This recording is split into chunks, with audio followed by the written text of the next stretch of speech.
Hey everyone! In this video, we're diving into the screen capture feature on ThinkBuddy. Let's kick off by setting up a quick hotkey for the screen capture, so you can snap it up anytime with a simple hotkey. First, head to the settings, then tap on the chat tab. You'll find screen capture right there. Go ahead and click on the hotkey field to choose one that feels right for you.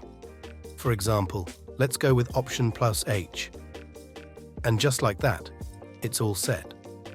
Now, I'm reading an article, and there's this string of tweets I want to capture. Here's where our screen capture feature shines. I'll press Option and H together, and boom, capture complete.